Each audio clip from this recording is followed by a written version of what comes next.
Bapak Ibu, jumpa lagi bersama saya Pendeta Rusli Monoarfa dalam program Sahabat Galilea. Saudara, mari kita melihat Daniel pasalnya yang ke-12 pada ayatnya yang ketiga dikatakan, dan orang-orang bijaksana akan bercahaya seperti cahaya cakrawala, dan yang telah menuntun banyak orang kepada kebenaran seperti bintang-bintang, tetap untuk selama-lamanya. Saudara, berbicara tentang Daniel, ini erat hubungannya dengan tiga hal, yaitu kesetiaan, ketekunan, dan integritas.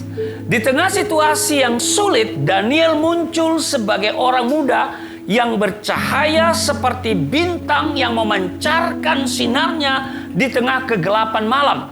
Itulah sebabnya kitab Daniel ditutup dengan begitu indahnya, di mana pada saat yang tepat orang-orang benar akan beroleh kemenangan. Saudara, proses mencapai kemenangan tidak mudah. Harus melewati ujian yang begitu berat, sebagaimana halnya Daniel yang tidak serta-merta menjadi orang istimewa atau bercahaya di antara orang-orang sezamannya. Kalau kita membaca Daniel pasalnya yang ke-5, pada ayatnya yang ke-12 dikatakan seperti ini, saudara. Karena pada orang itu terdapat roh yang luar biasa dan pengetahuan dan akal budi, sehingga dapat menerangkan mimpi, menyingkapkan hal-hal yang tersembunyi, dan menguraikan kekusutan, yakni pada Daniel yang dinamai Belsasar oleh raja. Saudara, kita lihat bahwa Daniel ini luar biasa. Tetapi ingat, ada harga yang harus dibayarnya. Daniel telah melewati ujian demi ujian, sehingga pada akhirnya Daniel dapat berkata bahwa orang-orang bijaksana akan bercahaya seperti cakrawala. Orang yang bijaksana atau orang yang berhikmat di dalam perjanjian lama dikaitkan dengan hati yang takut akan Tuhan. Kalau saudara baca dalam Amsal pasalnya yang ke-9 ayat yang ke-10 dikatakan, permulaan hikmat adalah takut akan Tuhan, dan mengenal yang Maha Kudus adalah pengertian.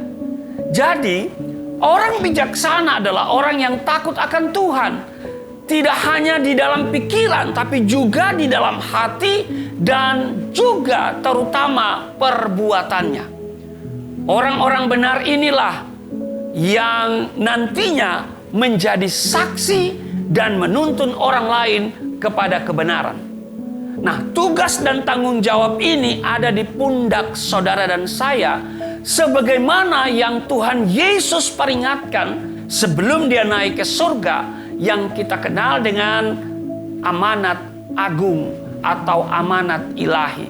Di mana Tuhan Yesus berkata, pergilah, jadikanlah semua bangsa muridku, dan baptislah mereka dalam nama Bapa, Anak, dan Roh Kudus, dan ajarilah mereka melakukan segala sesuatu yang telah kuperintahkan kepadamu.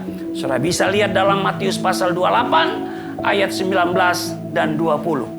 Saudaraku yang kekasih, sahabat Galilea yang diberkati oleh Tuhan Yesus, sudahkah kita memenuhi kriteria sebagai orang-orang bijaksana yang layak menuntun orang lain kepada kebenaran? Sebab dapatkah orang buta menuntun orang buta? Tuhan Yesus memberkati. Mari kita berdoa.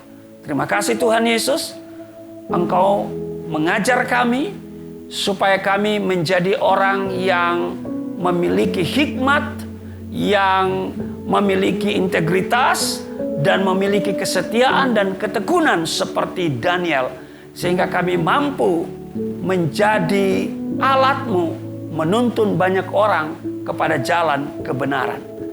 Di dalam nama Tuhan Yesus, haleluya, amin.